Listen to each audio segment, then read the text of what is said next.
dans la partie politique et quitte à nous, dans les minutes qui suivent, d'aborder Vous savez, l'économie est fondamentalement politique. C'est fondamental, je le sais. Willy, peut-être une question sur le plan politique. Monsieur le Premier ministre, évidemment, quand on vous entend parler et qu'on entend parler l'opposition, on a l'impression d'être dans deux pays différents, se situant dans des espaces différents. Et pourtant, c'est les mêmes espaces.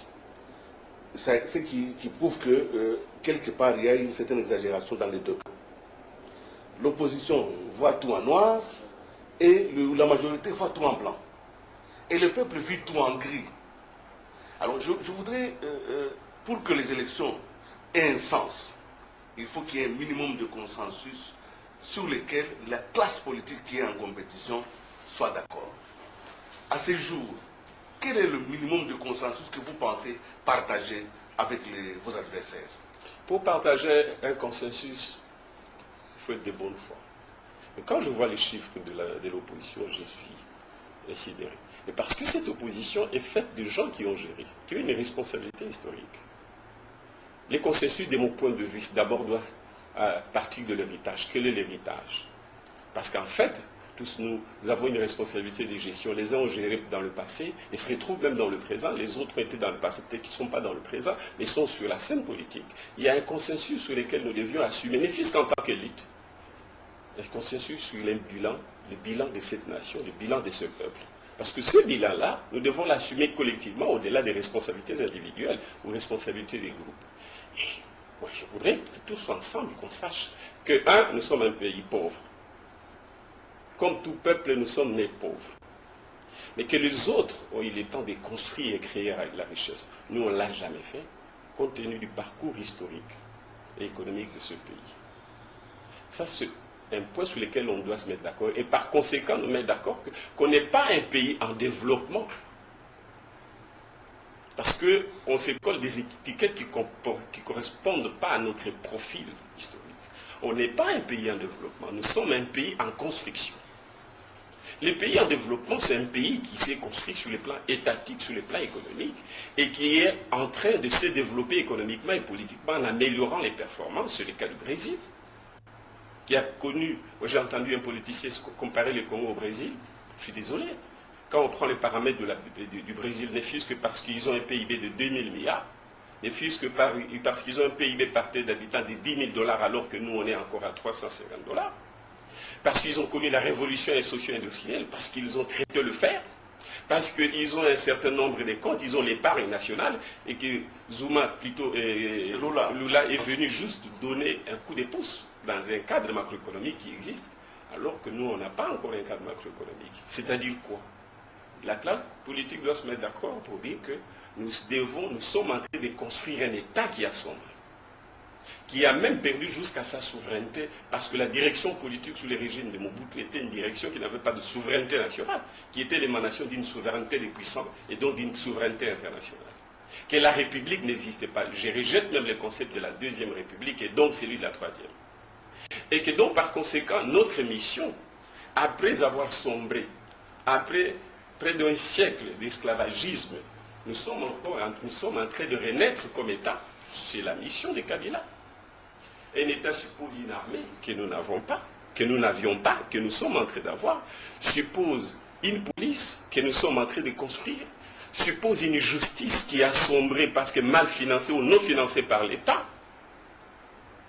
suppose aussi une diplomatie. La diplomatie suppose un pays qui existe dans les rapports de force sur le plan international. Nous n'avions plus cotisé dans les forums internationaux, nous n'étions plus un pays fréquentable, on est en train de devenir par le pays. Et donc il y a un héritage lourd sur le plan politique, sur le plan économique, sur le plan social.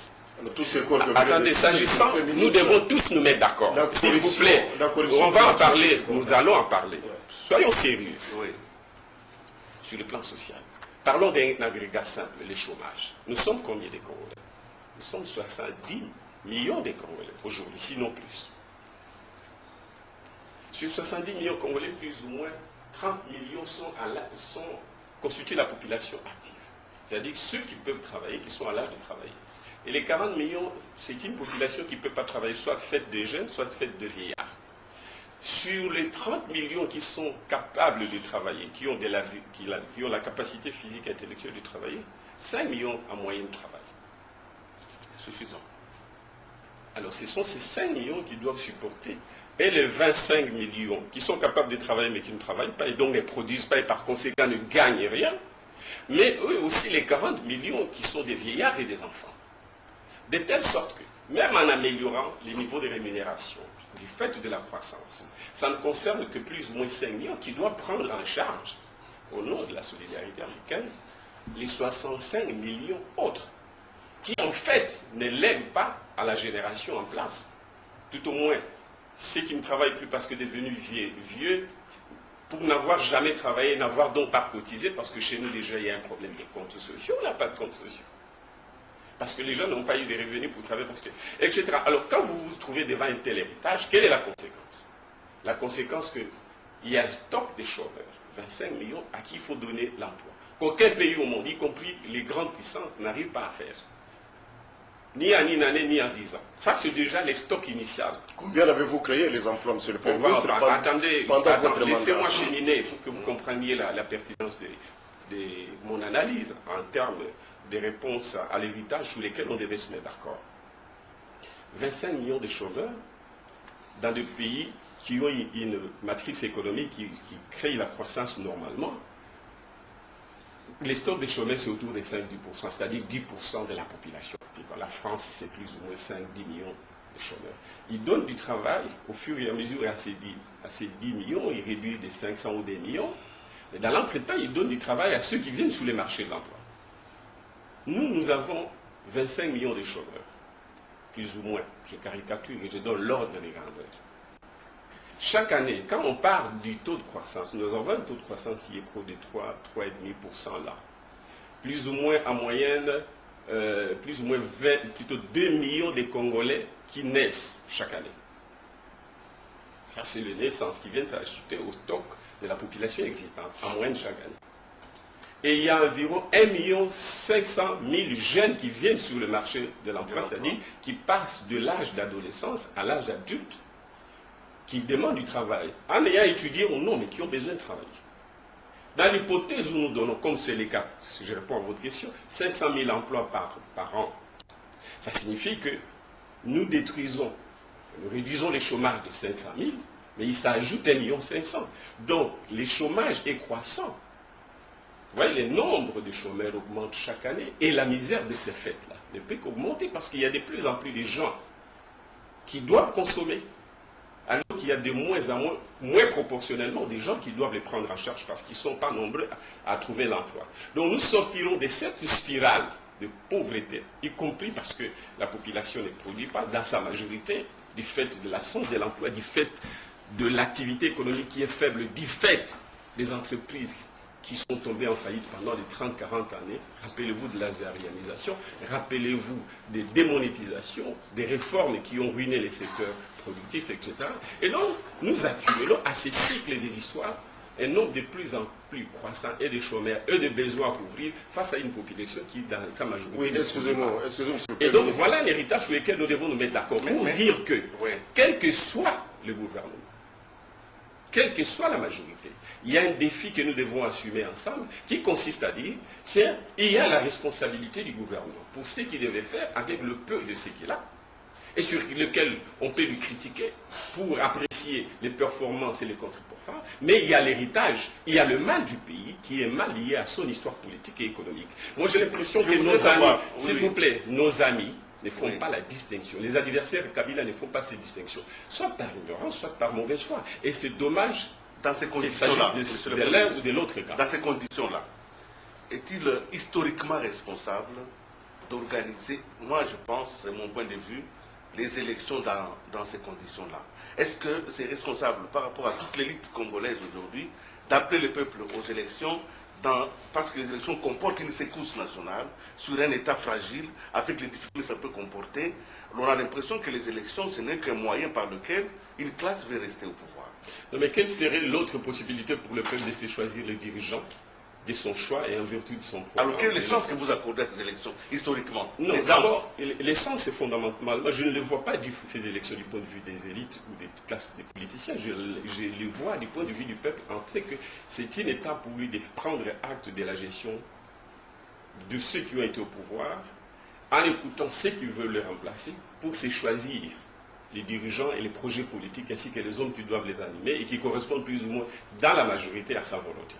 Je crois que c'est aussi un instrument de sanction pour le peuple, pour dire que vous avez mal travaillé, ceux-là peuvent mieux travailler en ayant en perspective leur programme, mais aussi leur passé, les actes qu'ils ont. Parce qu'il ne s'agit pas d'avoir un programme tout simplement, encore faut-il qu'on l'ait, ce qui ne semble pas le cas, encore faut-il être en mesure de le déployer sur le terrain au regard de son passé aussi politique et des actes qu'on a posés. Alors, Monsieur le Premier ministre, c'est justement cela qu'on vous reproche, c'est-à-dire vous relevez toujours les passifs du mobutisme pour expliquer les contre-performances. Quand Kengo dit il y a l'absence de l'État, il y a de viols, vous avez bradé l'économie. Attendez, quand Kengo dit il y a l'absence de l'État, oui. Qu'est-ce que ça signifie d'abord? Ça signifie qu'il n'y a pas d'armée. L'État est d'abord régalien avant d'être économique et social. Oui. Sa fonction essentielle, elle est régalienne. L'État-providence, on n'en est pas encore là. L'État social, on en est. Il faut d'abord que l'État assure la sécurité, fasse la diplomatie, la défense, etc. Et la justice. Et voilà, au-delà des missions sociales. Mais s'agissant de l'État qui n'existe pas, je suis d'accord avec lui. Que l'État est faible, mais cet État est faible à cause de quoi? Depuis quand? C'est là où il n'est pas la question. Et il pense que l'État, c'est le résultat d'une génération spontanée. Et qu'on attend de nous que nous puissions décréter un État en lui donnant une justice bien rémunérée avec le budget qu'il connaît. Parce que Kengo est de ceux qui, heureusement ou malheureusement, je n'en sais rien, anime une des chambres de l'autorité budgétaire. Le Sénat. Le Sénat. M. Kamere aussi. Ils connaissent le budget qu'ils ont voté. Kabila, et plutôt Kamere jusqu'au budget 2009. J'ai entendu qu'il aurait dit qu'il lui donnerait au pays en 2013. Encore qu'il a oublié l'année 2012. Parce que 2012, le pays n'a pas encore de budget. Le gouvernement en a proposé un. Il faudra que, s'il a la majorité parlementaire, ce que je ne lui souhaite pas. Et s'il a la majorité parlementaire, et qu'il forme le gouvernement, qu'il puisse présenter un programme et sur fond de ces programmes, qu'il puisse préparer un budget à défendre. Peut-être qu'il va s'inspirer celui que nous aurons élaboré et pour qu'on vote le budget. Alors lui, il a sauté le budget 2012. Il parle du budget 2013 en disant que c'est autour de 16 milliards, 20 milliards de dollars. Et moi, je me pose la question. Le dernier budget qu'il a donné au pays, à la tête des lignes de chambres importantes, autorité budgétaire, c'est chiffré autour de 2,5 milliards en ressources. Mais c'est le budget que vous avez proposé, vous, en tant que Premier ministre? Non, les budgets entrent au Parlement comme proposition ou comme projet. Il en sort comme loi. Cette loi, c'est la loi de l'autorité budgétaire. Le Parlement fait du budget ce qu'il veut. Il était un des responsables, un pion majeur de la majorité. Il a donné au pays. Dans le cadre de la majorité, nous assumons ensemble un budget de 2,5 milliards. Les PIB sur lesquels étaient assis dans le cadre de repères macroéconomiques étaient de 10 milliards.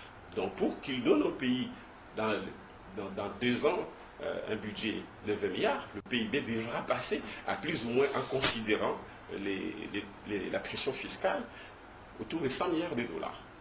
En moyenne, attendez. Oui. Alors ça signifie que nous passerions d'un taux de croissance d'un PIB de 10 milliards à un PIB de 100 milliards dans l'intervalle de 3-4 ans. C'est impossible. Quel est ce taux de croissance de 1000%? Je suis perdu quand je suis mon ami dire des choses pareilles. Je ne sais pas ce qui lui arrive. Je ne sais pas si c'est ça la politique. On fait la politique politicienne. Merci beaucoup. On ne vient pas répondre à ça, mais c'est que cher confrère. Alors, monsieur le Premier ministre, puisque